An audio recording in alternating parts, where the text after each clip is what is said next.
l'université du Dahomey, il faut aller la chercher à Dakar. En 1950, beaucoup de Dahoméens, c'est comme ça qu'on s'appelait à l'époque, y compris même les ressortissants d'autres pays de l'Afrique occidentale française, après le bac, allaient continuer leur cursus à ce qu'on appelait à l'époque l'Institut des hautes études de Dakar, qui est devenu en 1959 l'Université de Dakar. Pour faire court, le premier embryon de l'université, c'est ce qu'on a appelé la prépédeutique littéraire, en 1962. Nous sommes ici à Porto Novo, en face du bâtiment qui a abrité l'ancienne propédeutique lettres du Centre d'enseignement supérieur du Bénin, CES, à partir de novembre 1962. Il est situé le long du boulevard lagunaire de Porto Novo, qui est derrière nous.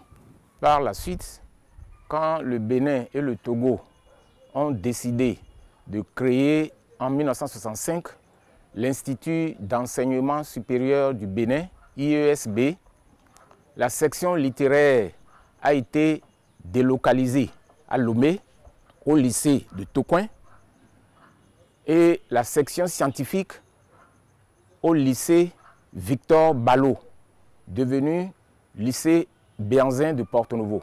Les étudiants qui finissaient leurs études à l'Institut d'enseignement supérieur du Bénin les poursuivaient à Paris et à Dakar, et plus tard à Abidjan. Nous avons joué un important rôle dans la consolidation de l'Université de Dakar, tant en ce qui concerne les enseignants que les étudiants. Puisque du point de vue des effectifs de l'Université de Dakar, jusqu'en 1968, les étudiants béninois venaient en deuxième position après les Sénégalais. C'est le coup d'État contre le Kwame Nkrumah en 1966, au cours duquel l'association des étudiants africains à Dakar, qui s'appelait l'Union des étudiants l'UED, a manifesté violemment contre ce coup d'État, et cela a débouché sur la fermeture de l'Université de Dakar pendant plusieurs années. La plupart des étudiants étrangers étaient renvoyés chez eux. Plus tard, en 1968-69, suite au mouvement de mai en Europe, en France, les étudiants dahoméens ont été encore rapatriés, non seulement de Dakar, mais cette fois-ci aussi d'Abidjan. Ces différents événements ont conduit à la mobilisation de l'Union générale des étudiants du Dahomey, UGED, pour exiger la création sur place d'une université. Le Dahomey d'alors voulait son université propre, et puis les politiques de ce moment-là avaient voulu installer un embryon d'université au sein du lycée Béanzin. Et les vestiges sont toujours là aujourd'hui. Vous allez voir ce que nous appelions la Maison Blanche à l'époque. C'est une maison à 3 niveaux là. Et cela, c'était la Maison Blanche. Et c'est ça que les gens voudraient mettre comme embryon d'université.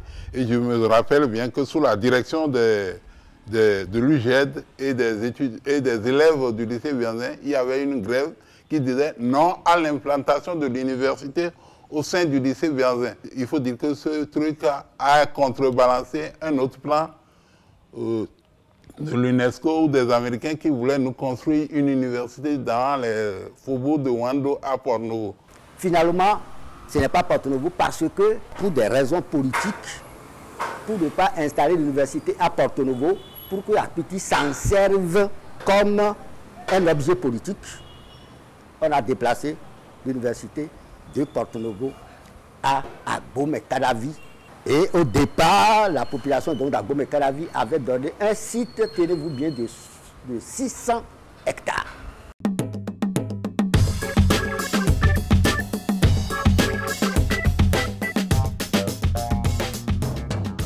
Ainsi, le 6 novembre 1970, la première pierre de l'université du Dahomey a été posée à Abomey-Calavi. Son premier recteur a été nommé en la personne du professeur Edouard Adjanon. Les bases de l'enseignement supérieur sont ainsi posées avec la création de la première université publique du Dahomey. Au cours de son histoire, elle a connu plusieurs changements avec une influence certaine de la vie politique et sociale du pays. Mais alors que nous étions en pleine période révolutionnaire, l'université du Dahomey, créée en 1970, est devenue Université nationale du Bénin en 1975. Plus tard, en 2001, elle sera connue sous le nom de l'Université d'Abomey-Calavi avec la création d'une seconde université publique, celle de Parakou. Comment est née l'Université de Parakou? Lorsque le président Kérékou faisait sa campagne, c'est en ce moment qu'on a parlé de la création d'une université à Parakou. C'est effectivement un bébé par rapport à l'Université nationale du Bénin. Et c'est d'ailleurs pourquoi très tôt, une bonne relation est tissée pour bénéficier de l'expérience de la grande université qui est devenue l'Université d'Abomey-Calavi. Tous les cadres dirigeants de l'Université de Parakou sont venus de l'Université d'Abomey-Calavi. Le premier recteur, le professeur Michel Bocor, le premier vice-recteur, Madame Thomas Agnès. La création de l'université de Parakou n'a pour autant pas permis de résoudre le problème des grands effectifs à l'université d'Abomey-Calavi. À partir de 2006, le gouvernement béninois a décidé de la création des centres universitaires un peu partout sur le territoire national. C'est le gouvernement qui, selon sa politique, sa vision, crée les centres universitaires. Ce n'est pas une mauvaise politique en soi, mais on ne crée pas une université comme on crée un cours primaire.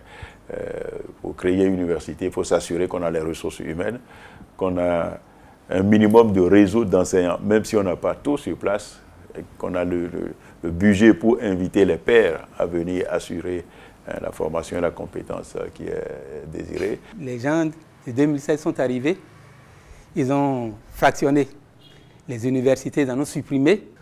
Et l'aspect thématique des universités est parti, on ne le voit pas. On me dira aujourd'hui qu'à Abomey, il y a eu une école et autres là.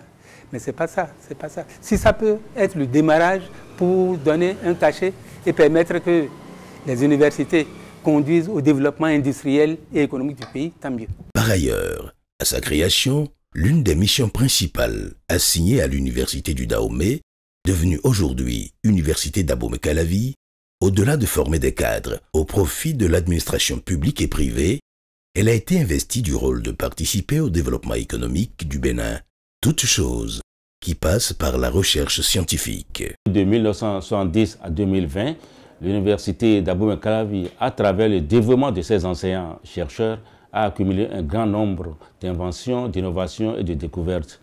Il faut juste faire un tour dans nos différents laboratoires pour s'en convaincre.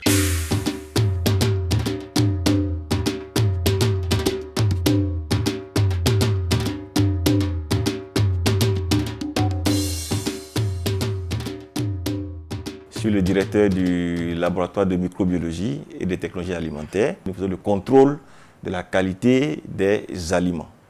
Et nous avons également un deuxième volet, c'est-à-dire la transformation des produits agricoles locaux, c'est-à-dire transformer la mangue en jus de mangue, transformer l'ananas en ananas séché et en jus d'ananas, faire ce que nous appelons la purée de tomates sans additifs, faire de la tomate séchée. Nous avons comme innovation la fabrication de couscous à base de maïs. Donc ça, c'est des éléments qui nous permettent de répondre aux besoins alimentaires de la population. Alors, si vous fabriquez, il faut que vous soyez capable de contrôler. Voilà pourquoi le laboratoire non seulement fait de la transformation agroalimentaire, mais fait également du contrôle de qualité des aliments, avec de nous assurer que les produits fabriqués qui sont mis à la disposition de la population respectent les normes agroalimentaires.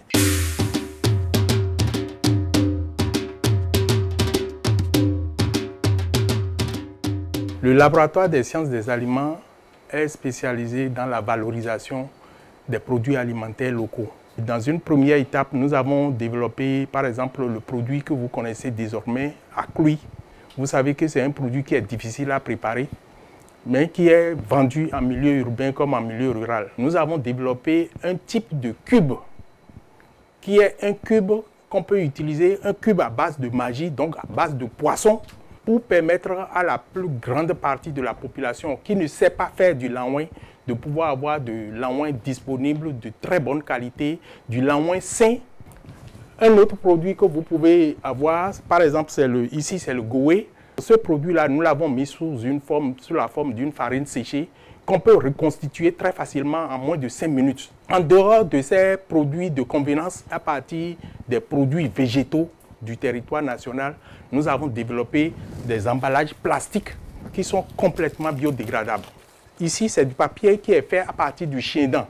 Désormais, nous pouvons le faire et nous sommes en relation avec les fabricants locaux qui sont très contents de pouvoir faire eux-mêmes l'emballage sur le territoire, de faire des papiers sur le territoire national.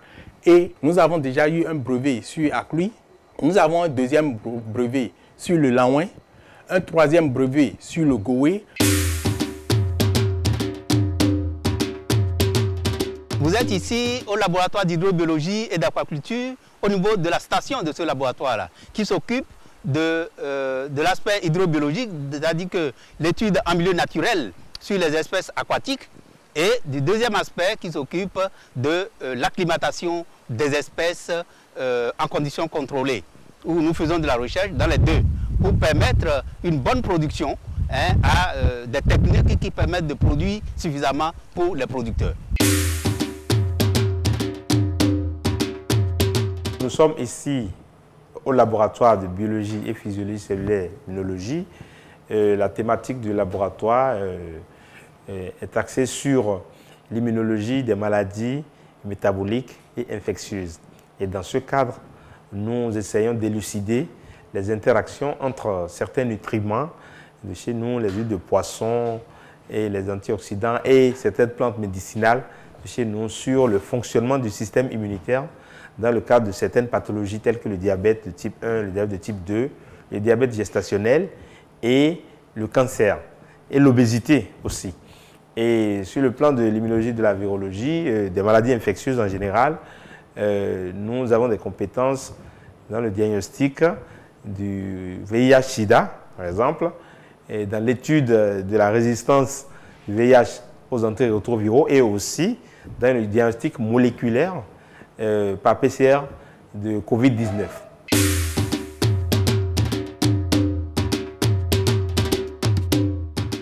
Vous êtes ici dans le laboratoire de génétique moléculaire et d'analyse des génomes, un labo qui est spécialisé dans l'application des tests d'ADN. Vous avez par exemple un enfant dont vous doutez de la paternité. Vous venez nous voir, ça va être réglé. Et celui qui a vraiment été à la base de cet enfant-là, on va vous le dire, concrètement à 99,99%. Ici, nous sommes au laboratoire central des biotechnologies végétales et d'amélioration des plantes. Depuis sa création, le laboratoire central des biotechnologies végétales et d'amélioration des plantes a travaillé sur bon nombre de cultures, principalement les plantes à racines et tubercules, dont les ignames, et le manioc, le taro, la patate douce. Et là, aujourd'hui, l'une des grandes activités du laboratoire, c'est la production donc, des semences d'ananas à travers donc, des vitroplants d'ananas.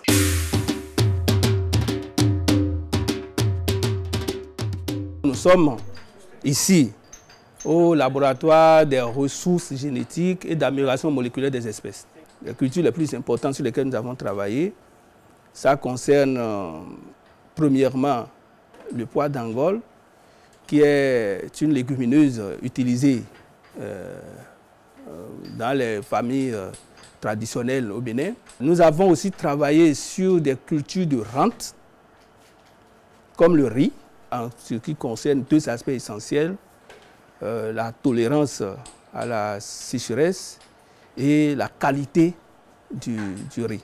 Comme autre culture qui est très importante pour le gouvernement, nous sommes investis aussi dans l'amélioration génétique des anacardiers du Bénin.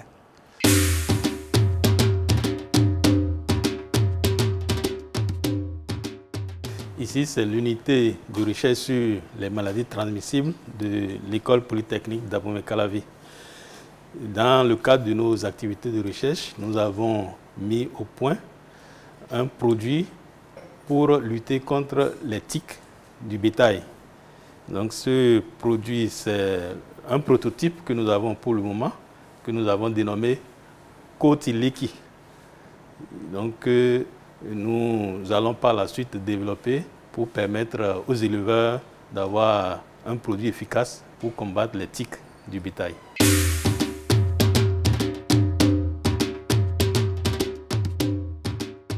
Ici, c'est le laboratoire de biochimie et substances naturelles bioactives qui a pour mission la valorisation de la biodiversité végétale, mais également des formulations thérapeutiques, des savoirs et savoir-faire endogènes. Dans le cadre de la COVID-19, notre laboratoire s'est engagé également dans la formulation de produits de santé à base de plantes médicinales. Ainsi, notre laboratoire a mis au point un produit que nous avons appelé Bifonvirine, un produit qui a également une forte propriété antioxydante, et nous attendons avec nos collaborations extérieures l'évaluation du produit sur le SARS-CoV-2.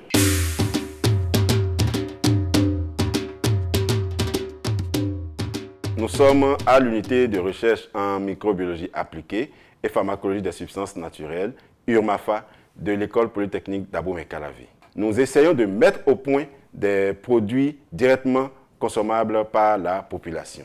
Et je m'en vais vous présenter ce produit qui est un biopesticide que nous avons conçu à l'aide d'une bactérie qui se retrouve naturellement dans nos sols et qui a la propriété de libérer des cristaux toxiques pour les larves de moustiques.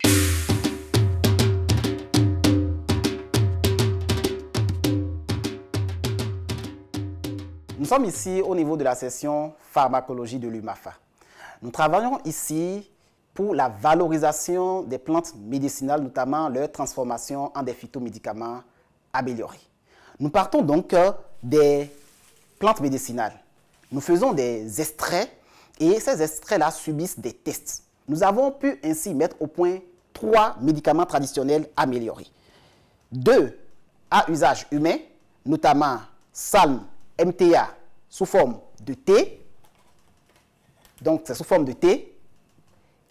Également Salm MTA sous forme de comprimé.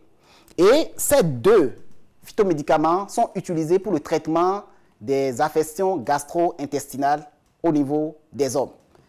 Nous avons un 3e phytomédicament, c'est Salm MTA sous forme de poudre, qui est utilisé pour le traitement des animaux, le traitement des salmonelloses mineures chez les animaux.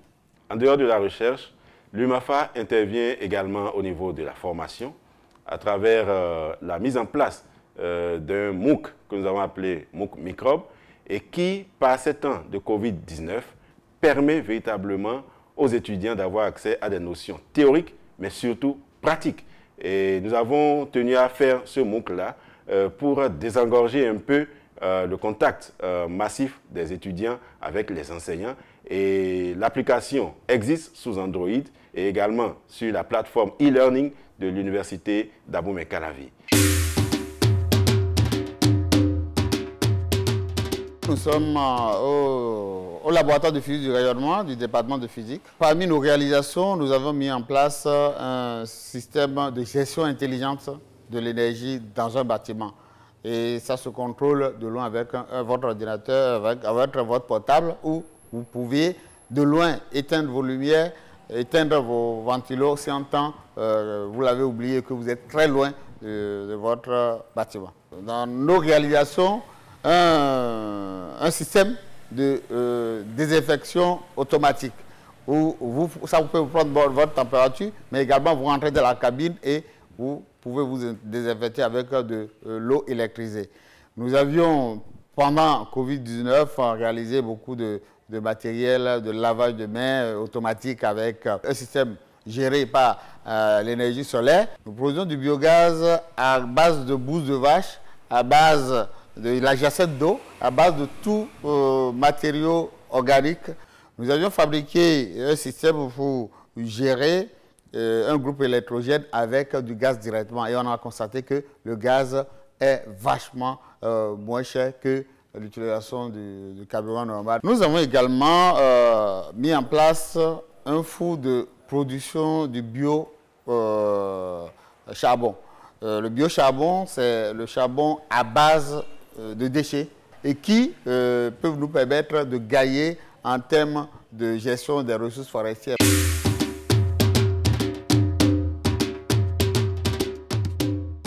Le laboratoire d'écologie appliquée, c'est un laboratoire qui s'occupe de toutes les questions de conservation de ressources naturelles. Notre premier grand pan de recherche avait été consacré à l'écologie des plantes, avec un très grand projet dont toute l'université a pu bénéficier. C'est le projet Flore du Bénin, dont j'ai été le promoteur et qui a contribué à avoir une bonne documentation qu'on appelle la flore, qui fait le recueil de toutes les plantes, les 2811 plantes jusque-là répertoriées, mais bien d'autres aussi qui viendront s'y ajouter pour l'ensemble de notre territoire.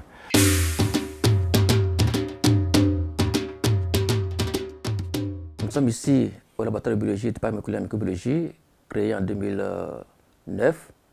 Actuellement, il y a une certaine dose d'engrais chimiques que les paysans utilisent et, comme vous savez, ça entraîne la pollution des nappes phréatiques. Un des axes de recherche de ce laboratoire, c'est l'utilisation des micro-organismes du sol pour faire des bioengrais. On n'a pas trop de financement direct de l'État, donc c'est sur des appels à projets que nous postulons. Et il y a environ une dizaine d'années, nous avons postulé à un appel à projet financé par MIRAB à travers la Banque mondiale et notre projet a été retenu. Ils ont trouvé ça intéressant et depuis une dizaine d'années, ils nous accompagnent cette voie et je tiens à dire que la collaboration avec MIRAB est très intéressante parce que bientôt, nous pouvons obtenir des bioengrais brevetés et commercialisés.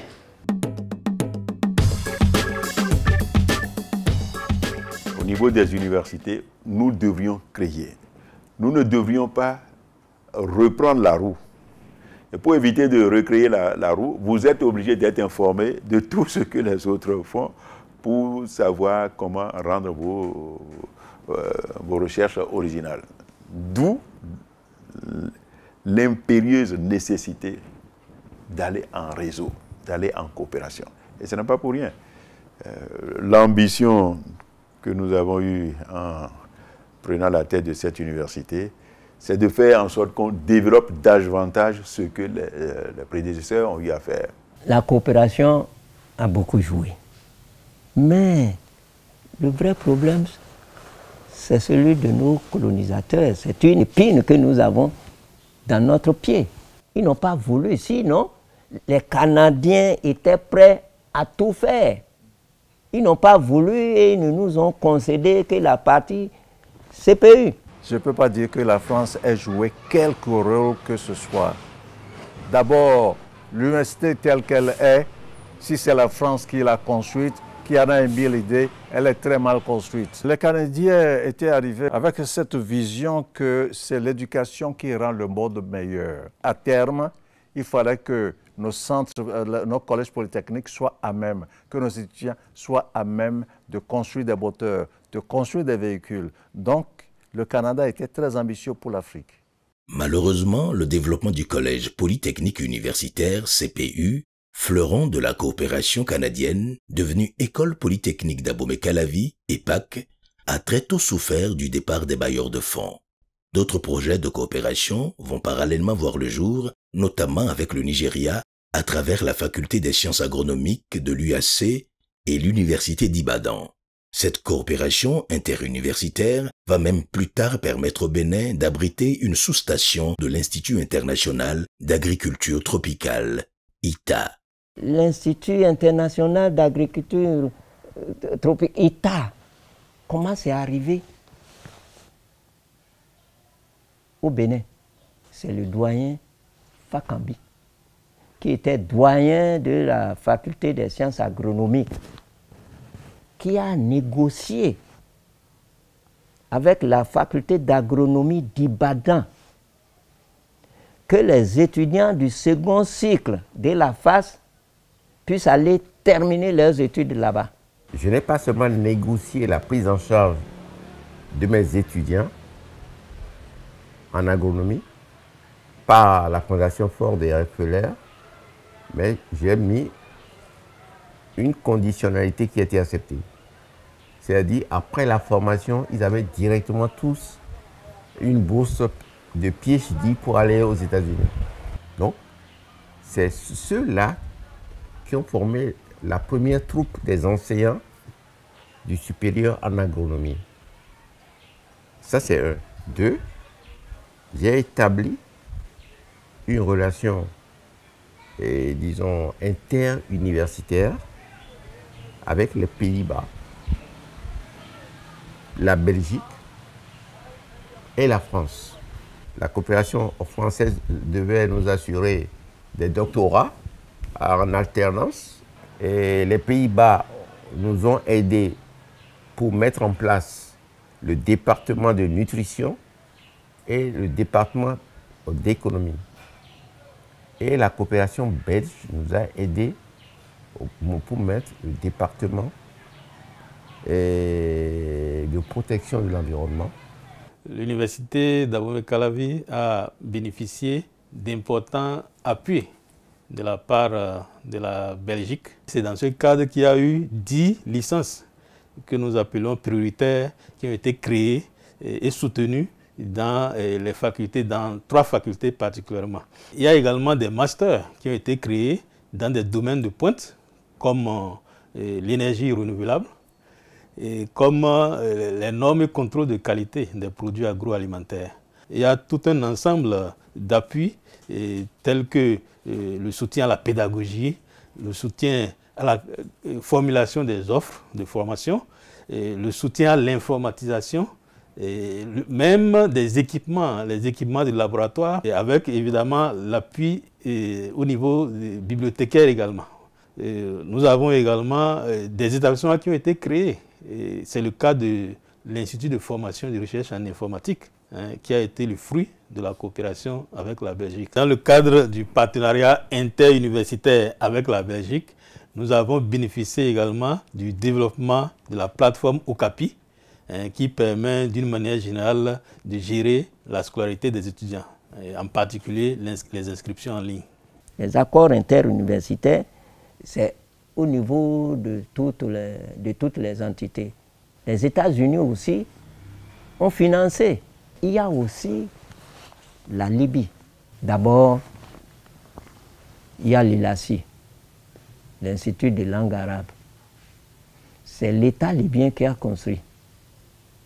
Mais c'est l'appel à l'islam, sous mon impulsion, qui a équipé. C'est pareil pour les accords de coopération avec d'autres pays, comme la Turquie, la Russie, la Chine, avec l'Institut Confucius, et les institutions comme l'AUF, l'Agence universitaire de la francophonie, l'Union africaine et également l'IAD, l'Institut de recherche pour le développement, qui favorise la mobilité de nos enseignants et étudiants. Et ça fait partie de notre métier donc d'accompagner nos partenaires du Sud à développer des savoir-faire et des compétences techniques sur ces thématiques. Ça nous permet aussi d'avoir accès à des questionnements, puisque l'IRD est spécialiste du développement essentiellement tropical. Ça nous permet d'avoir accès à des questionnements et des terrains qui sont étrangers à la France.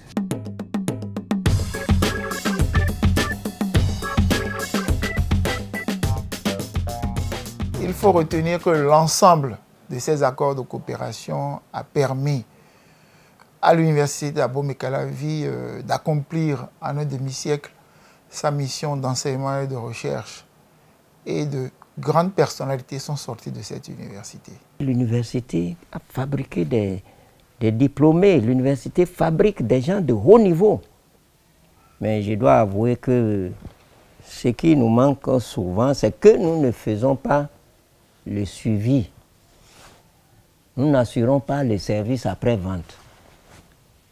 C'est sûr qu'il y a des gens très brillants qui ont fait beaucoup de choses. mais que nous ignorons parce que nous n'avons pas gardé les liens avec eux. C'est ça le problème de l'université.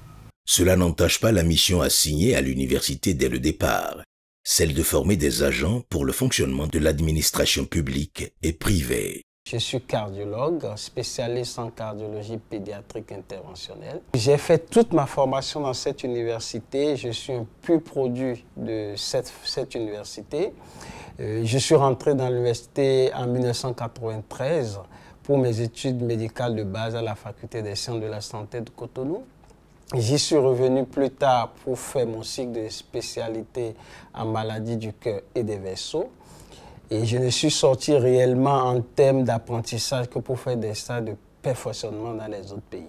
Donc les compétences que j'ai aujourd'hui, que je mets à la disposition des populations béninoises, sont celles que l'université d'Abomey-Calavi m'a permis d'avoir et j'en suis très fier et mes patients également. Ancienne étudiante de l'ENEAM, ex-INE de l'université d'Abomey-Calavi. J'avoue que nous y avons bénéficié d'une excellente formation. Aujourd'hui, je suis comptable à la société CIDES à Parakou, après être passé par d'autres structures de mon pays, le Bénin. Je crois que l'ENEAM a déjà formé assez de cadres dans ce pays. Dans presque toutes les structures, quand on passe, on rencontre des anciens étudiants de l'ENEAM. Je suis actuellement enseignant de français au CG Okidama, dans la commune de Parakou. Oui, j'ai été formé à l'université d'Abomey-Calavi, et plus précisément au département des lettres modernes, où j'ai reçu une formation de qualité, ce qui nous permet aujourd'hui de rendre service à l'État. Je suis chargé de former les citoyens de demain. Et si je fais bien ma tâche, c'est parce que j'ai reçu un enseignement de qualité. Il y a eu au département des lettres modernes, département réputé dans l'université, où des enseignants chevronnés ont essayé de nous mouler à leur manière. Voilà. On a bu à leur source, voilà, à la source de la science même. Mais au fil des années, j'ai constaté que personnellement, qu'il y a eu des effectifs pléthoriques, quoi. Donc en ce moment, les enseignants n'arrivent pas, je crois, à suivre tout le monde. En 1970, il y avait 350 étudiants. L'effectif des étudiants est passé à 3300 en 1980, à plus de 9000 en 1990. Aujourd'hui, je ne peux pas vous donner des chiffres. C'est faramineux. Aujourd'hui, l'université d'Abomey-Calavi compte plus de 75 000 étudiants régulièrement inscrits et nous avons un véritable problème pour gérer l'effectif pléthorique. Depuis 2010, on a dit que nous sommes dans le système LMD. Quel LMD qu'on peut faire avec des effectifs pléthoriques pour obtenir quel résultat? Comme conséquence, le flux important d'étudiants qui passent chaque année par l'université d'Abomey-Calavi pose le problème de sous-emploi et de chômage massif. Par exemple, sur un échantillon de 100 licenciés qui sortent par an, c'est peut-être 10 à 20% qui arrivent à s'insérer professionnellement. Les 90 autres pourcents peuvent trouver du travail. S'ils n'en trouvent pas, c'est bien qu'il y a des raisons. La première raison, c'est que l'écosystème des entreprises et des industries est très intriqué, quasi inexistant. La deuxième raison, c'est qu'à supposer par exemple qu'un étudiant de la FLAC, de l'EPAC ou de la FSA innove et mette sur le marché un produit, le produit est déloyalement concurrencé par d'autres produits du même type, mais à très bas coût venant de l'étranger. Pour répondre à la question de l'insertion professionnelle des jeunes diplômés, l'UAC a décidé désormais d'élargir ses offres à des curricula innovants qui intègrent la dimension entrepreneuriale. La fondation de l'université d'Abomey-Calavi, créée depuis 2014 après une bonne et longue étude, a permis de démarrer la mise en œuvre du volet insertion professionnelle de l'université. Et il n'y avait pas que la start-up, il y avait aussi le service des volontaires que nous appelions le service de pré-emploi avec le professeur Ogouale. À cela, il faut ajouter le programme de formation de Mastercard. C'est un programme de bourse qui est financé par la Fondation Mastercard, dont le siège est à Toronto. Il faut avouer que c'est l'une des expériences les plus accomplies que l'université ait connue, parce que ce programme, son intérêt, c'est qu'il accompagne les bacheliers brillants, mais qui sont malheureusement issus de familles démunies. Et grâce à cette bourse, ces bacheliers ont les moyens de suivre une formation sans être préoccupés par les questions de ressources financières. Et ils ont la possibilité de s'inscrire dans un certain nombre de filières porteuses. Et ces filières aujourd'hui sont à la FAST, à IFRI, à la FSA et à l'EPAC. Nous développons un package que nous attribuons à nos boursiers pour qu'ils puissent être des leaders de demain. Ensuite, nous associons une formation à l'entrepreneuriat. J'ai une équipe qui produit de l'engrais bio, de très bonne qualité, et qui vendent alors qu'ils sont encore étudiants. C'est-à-dire qu'ils sont en mesure d'associer l'apprentissage académique à l'apprentissage entrepreneurial. Plusieurs parmi eux ont déjà décroché des financements. Le dernier financement, c'est un financement de 16 millions qu'un groupe de 5 à 6 jeunes ont décroché auprès d'une organisation internationale de la place. Pour revenir à la Startup Valley, nos apprenants vont là-bas pour aller acquérir des connaissances additionnelles, pour aller acquérir comment est-ce qu'on monte un plan d'affaires, comment est-ce qu'on développe des capacités de recherche de financement. De 1970 à 2020, l'amélioration progressive des offres de formation à l'Université d'Abomey-Calavi, en passant par les recherches scientifiques, fruits de la coopération, ont été également obtenus grâce aux diverses luttes internes, aussi bien des étudiants que des enseignants. Les syndicats des enseignants du supérieur à l'Université nationale du Bénin ont beaucoup fait sur le plan national pour améliorer les conditions de vie et de travail des enseignants et aussi améliorer la recherche, les cours, etc. au plan national, l'inscription sur les listes d'aptitude du CAMES. Nous avons obtenu un nouveau statut et je pense que cela a été tout de suite relayé et copié par les autres universités de la sous-région. Bien, moi, c'est votre serviteur. J'ai participé à la vie estudiantine. Nous avons créé l'orchestre de l'université. Les casseurs, c'est devenu casseurs après, mais nous, on n'a rien cassé en ce temps-là. Avis à tous ceux qui pensent que le 11 mai pour une occasion de vélo, les casseurs disent non, non et non. En ce qui concerne la culture ne vieillit jamais. Je suis auteur, compositeur, chanteur. Mes chansons étaient distribuées un peu partout sur les campus. Et puis à la voix de la Révolution, parce que c'était la Révolution aussi. Soweto, Wistines of Barbarie, South Africa. Soweto, 18e, Jumor Sambroise, South Africa. Donc ça fait son chemin. Que de chemin parcouru par l'université. 50 ans après, que retenir à l'heure du bilan? Nous sommes au thème du bilan des 50 ans de notre université. Et ce que je pense en tant qu'enseignant est que l'université d'Abomey-Calavi a beaucoup fait pour le développement de ce pays. Et ça, je l'ai dit en toute humilité. Elle a été très déterminante par sa participation à la consolidation de la démocratie, tant au Bénin qu'en Afrique. Ça, c'est une fierté pour nous. Mais au-delà de ce qu'elle a pu apporter à la nation, l'université en elle-même a beaucoup évolué. Notamment sur le plan des infrastructures et de l'amélioration des formations. Même si l'existant ne suffit pas, sur fonds propres et grâce à nos collaborations avec l'extérieur, les autorités susceptibles ont œuvré pour que nous ayons aujourd'hui des bâtiments, des laboratoires qui ont également permis d'améliorer la qualité de la recherche scientifique. Sans oublier que notre université a donné naissance à d'autres universités comme l'université de Parakou, l'université nationale d'agriculture et l'université d'Abomey. Donc l'IAC est au centre de la formation de milliers d'intellectuels et de cadres.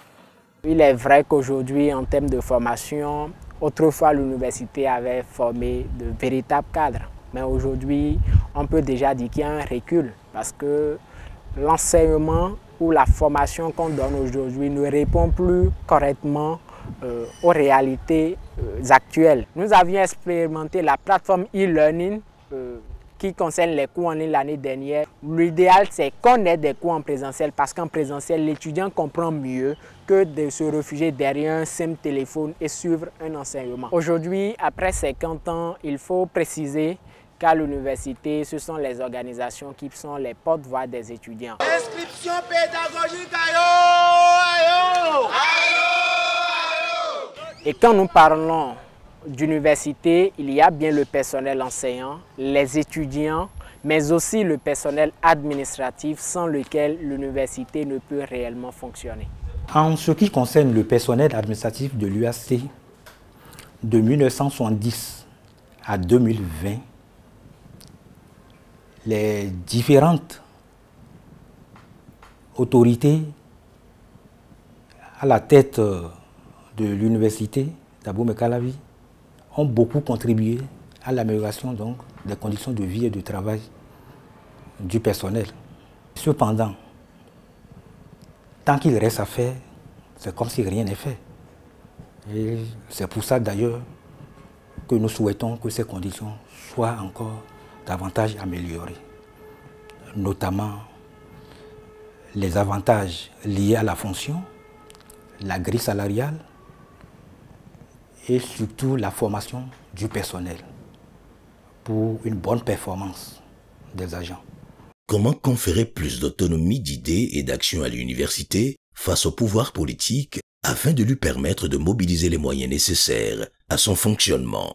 Pour conférer davantage d'autonomie à l'université d'Abomey-Calavi, il faut d'abord faire confiance aux universitaires.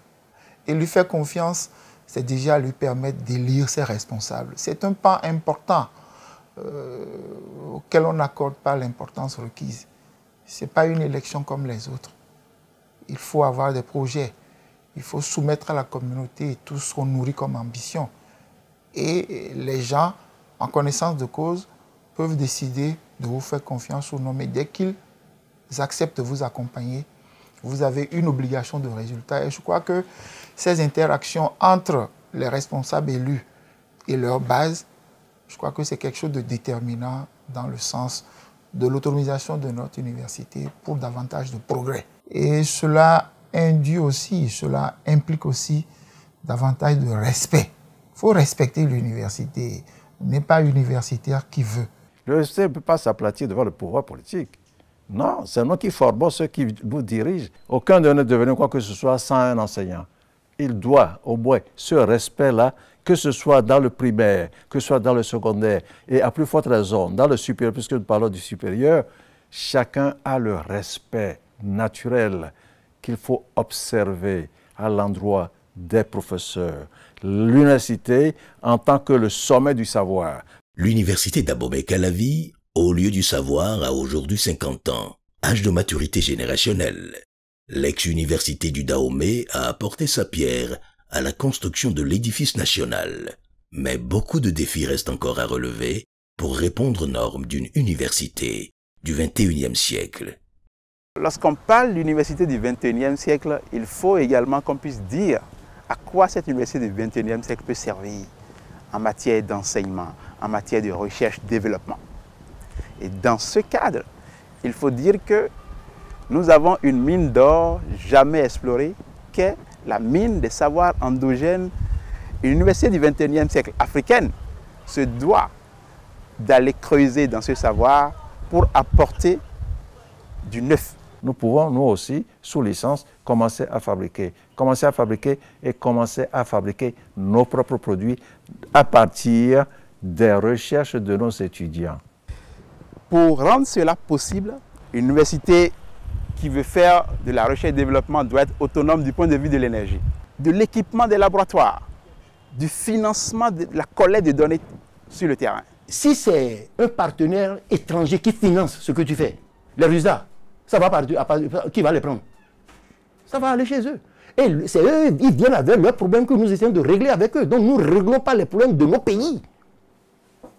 Maintenant, si les politiciens veulent qu'on règle les problèmes de notre pays, mais ils viennent nous voir, ils posent leurs problèmes, ils mettent les financements. Donc, et lorsqu'on met de l'argent dans la recherche, on ne doit pas nécessairement s'attendre à ce que ça donne un résultat tout de suite. La preuve, aujourd'hui, si nous sommes arrivés à fabriquer des OGM, c'est qu'il y avait donc des découvertes qui avaient été faites par-ci, par-là. Et comme le problème s'est posé, on a pris ces résultats-là, qu'on a mis ensemble, et on a commencé donc à régler les problèmes. Donc nous avons donc beaucoup de résultats à l'université, que les gens ne se trompent pas. Et d'ailleurs, quand on dit qu'on ne fait rien à l'université, les autres qui sont dans les autres pays et qui nous utilisent efficacement, ils s'étonnent même de ce que les gens se parlent comme ça. Et quand les gens disent, oui, les enseignants, on ne voit pas ce qu'ils font, ils n'ont qu'à venir voir. Ils n'ont qu'à venir voir les conditions dans lesquelles les étudiants sont aussi. Si dans ces conditions-là, on peut faire une formation de qualité. C'est comme s'il y a des éléphants ou des gens qui rentrent dans une boutique de porcelaine et qui cassent tout. Qui cassent tout. Et c'est curieusement avec des universitaires. Nous avons toujours eu des universitaires comme responsables de l'éducation. Et c'est curieux. Et cette fois-ci, ben là, c'est la débandade. Nous avons beau avoir les meilleurs chercheurs au niveau des universités. S'il n'y a pas un financement massif avec un cahier de charges pour définir et amener les chercheurs à épouser des axes de recherche qui répondent directement aux problèmes de société immédiats, n'auront jamais une connexion entre les universités et les problèmes de société. À propos de la relation entre l'université et le pays, le gouvernement doit prendre en charge. C'est le gouvernement qui doit supporter, qui doit donner la visibilité, qui doit encourager. Je vous dis honnêtement que depuis que cette affaire de Covid-19 a éclaté, qu'est-ce que nous avons proposé comme remède? Agon a proposé quelque chose. Ce que je veux dire en termes clairs, c'est que le gouvernement jette tout son poids derrière ses inventeurs, derrière ses chercheurs pour faire leur promotion et faire la promotion de leurs produits.